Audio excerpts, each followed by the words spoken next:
बादशाह एक घने जंगल में शिकार कर रहा था। वो एक जंगली जानवर के पीछे इतना दीवानावार दौड़ा कि उसके साथ कोई भी न रह सका। जब शाम हुई तो वो रक गया, और जब उसने इधर उधर देखा तो मालूम हुआ कि वो रास्ता भूल चुका है। वो किसी रास्ते की तलाश में था, मगर उसे कोई राह ना मिली। तब अचानक उसने देखा कि एक बूढ़ी औरत जिसका सिर हिल रहा था, उसकी तरफ आ रही है, और वो एक जादूगरनी थी। मेरी नेक औरत, बादशाह ने कहा, क्या तुम मुझे उस जंगल से निकलने का रास्ता दिखा सकती हो? ओ हाँ, बादशाह सलामत, उसने जवाब दिया। यकीनन दिखा सकती हूँ, लेकिन एक शर्त पर। और अगर आपने वो शर्त पूरी न की, तो आप कभी भी जंगल से बाहर नहीं निकल सकेंगे, बल्कि भूख से यहीं मर जाएंगे।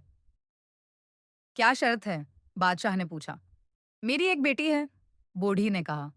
अगर आप उसे अपनी दिलान बनाएं और मलका मुकर्रर करें, तो मैं आपको रास्ता दिखा दूंगी। बादशाह ने मजबूरी में राजी होकर हाँ कर दी। बूढ़ी औरत उसे अपने छोटे से घर ले गई, जहां उसकी बेटी आग के करीब बैठी थी। वो बादशाह का इस्तकबाल ऐसे कर रही थी जैसे उसे उसकी आमद का पहले से इल्म हो। फिर भी बादशाह ने उसे अपने घोड़े पर अपने सामने बैठाया और बूढ़ी ने उसे रास्ता बताया। यूं वो जल्द ही अपने शाही महल वापस पहुंच गया, जहां शादी की रस्म अदा हुई। बादशाह अपनी पहली बीवी से बेइंतहा मोहब्बत करता था, मगर इन दोनों का साथ शायद बहुत कम वक्त के लिए था। मुल्का अपने छुट्टे बेटे की पैदाइश के बाद जल्द वफात पा गई थी।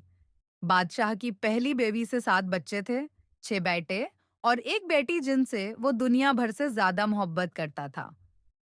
उसे खौफ था कि नई मलका उनके साथ अच्छा सलूक नहीं करेगी, बल्कि शायद उन्हें नुकसान भी पहुंचाए। इसलिए उसने बच्चों को एक दूर दराज किले में छिपा दिया, जो जंगल के बीचों बीच वाक़ा था। वो जगह इतनी छुपी हुई थी कि वहां तक पहुंचने का रास्ता बादशाह को भी मालूम ना होता, अगर एक जादुई सोट की गुत्ती न मिलती, जो एक दाना औरत ने उसे दी थी। जब वो उसे जमीन पर फेंकता, वो खुद बेखुद खुलती जाती और रास्ता दिखाती। बादशाह अक्सर अपने बच्चों से मुलाकात के लिए जाता, उनके साथ वक्त गुजारता। हती कि मुल्का उसकी गैर मौजूदगी से नाराज हो गई। वो जानने के लिए बेताब हो गई कि बादशाह अकेले इतनी बार जंगल में क्यों जाता है। उसने महल के नौकरों को बहुत सी रिश्वत दी और उन्होंने उसे राज बता दिया। साथ ही ये भी कि बादशाह के पास एक सुअद की जादुई गुत्थी है जो रास्ता दिखाती है। उसने छोटे छोटे रेशमी कुर्ते तैयार किए और हर एक में जादू भरा। एक दिन जब बादशाह शिकार पर निकला, मलका ने वो गुत्ती ली, जंगल की राह ली, और वो गुत्ती उसे किले तक ले गई। बच्चे जब दूर से किसी को आते देखते हैं, तो समझते हैं कि उनके प्यारे वालिद आ रहे हैं, और खुशी से दौड़कर उनका इस्तकबाल करने जाते हैं। तब वो जालिम मलका हर एक पर एक एक कुर्ता डाल देती है। वो सब सफेद हंसों में तब्दील हो जाते हैं और जंगल की तरफ उड़ जाते हैं। मलका खुशी से वापस जाती है, ये सोचकर कि उसने अपने सौतीले बच्चों से निजात पा ली है। मगर बादशाह की बेटी, जो अपने भाइयों के साथ बाहर नहीं निकली थी, बच जाती है। अगले दिन बादशाह बच्चों से मिलने आया, मगर उसे किले में सिर्फ अपनी बेटी मिली। तुम्हारे भाई कहाँ हैं? बादशाह ने पूछा। वो यहाँ से चले गए हैं और मुझे पीछे छोड़ गए हैं। फिर उसने बताया कि उसने अपनी खिड़की से देखा था कि उसके भाई हंसों की सूरत में जंगल की तरफ उड़ गए, और उसने वो पर भी दिखाए जो सहन में गरे थे। बादशाह को बहुत दुख हुआ, लेकिन उसके वहम वो गुमान में भी ना आया कि ये शर्मनाक हरकत मलका ने की होगी। उसे ये खौफ हुआ कि कहीं उसकी बेटी को भी कोई नुकसान न पहुंचे, इसलिए उसने उसे अपने साथ ले जाने का इरादा किया। लेकिन लड़की को सुतीली माँ का खौफ था।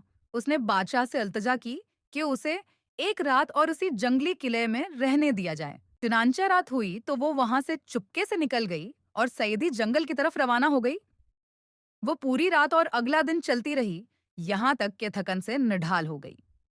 आखिरकार उसे झील के करीब एक दरख्त नजर आया, और वो वहां लेट गई। जब सूरज गुरूब हो गया, उसने एक सिरसराती आवाज सुनी और देखा कि हंस झील में पत्थरों के ऊपर बैठ गए, उनके जिस्मों से पर उतर गए। लड़की ने जब यह मंजर देखा तो फौरन पहचान गई कि ये उसके भाई हैं, और खुशी से उसका दिल भर आया। मगर उनकी ये खुशी ज्यादा देर कायम न रह सकी। तुम यहाँ नहीं रह सकते, ये जगह खतरनाक है, बड़े भाई ने कहा। क्या तुम मेरी हिफाजत नहीं कर सकते? बहन ने पूछा। नहीं, उन्होंने जवाब दिया। हम अपनी हंसों की खाल सिर्फ शाम के वक्त 15 मिनट के लिए उतार सकते हैं। इसके बाद हमें दोबारा हंस बनना होता है। तुम्हें पूरे 3 साल तक न बोलना होगा और इस दौरान तुम्हें सितारे के फूलों से छोटे करते बनाने होंगे। अगर तुम एक लफ्ज भी जबान से निकाल दो तो सारा काम जाया हो जाएगा। और जैसे ही उन्होंने बात मुकम्मल की, 15 मिनट खत्म हो गए और वो सब हंस बनकर बाहर उड़ गए। तो वो अज़्म कर लेती है कि चाहे जान चली जाए, वो ये कुर्बानी देगी। वो एक दरख्त पर रात गुजारती है। अगली सुबह शिकारी उसे दरख्त पर देखते हैं और नीचे आने को कहते हैं। वो जवाब नहीं देती, तो वो दरख्त के फल नीचे फेंक कर उन्हें रोकने की कोशिश करती है। लेकिन आखिरकार वो उसे उतार कर बादशाह के पास ले जाते हैं। वो कुछ बोलती नहीं, लेकिन उसकी खूबसूरती बादशाह को बहुत मुतासिर करती है और वो उससे शादी कर लेता है। मगर उसकी सास उनकी शादी से खुश नहीं होती। उसकी सास, जो एक बदनीयत औरत है, उसे पसंद नहीं करती। जब मलका का बच्चा पैदा होता है, सास उसका बच्चा चुरा लेती है। मलका बच्चों को खा जाती है। बादशाह उससे पूछता है, लेकिन वो कुछ नहीं बोलती है, तो मलका को सजा सुनाई जाती है, उसे जिंदा जला देने की। 3 साल गुजर चुके थे। शहजादी ने एक लम्हे को भी न हंसा, न बोला, न अपने बच्चे की पैदाइश पर, न जुल्म के इल्जाम पर, न किसी दर्द पर। वो बस फूल चनती रही, कमीजें सीती रही, आंसू छुपाती रही। आखिरी दिन आ पहुंचा।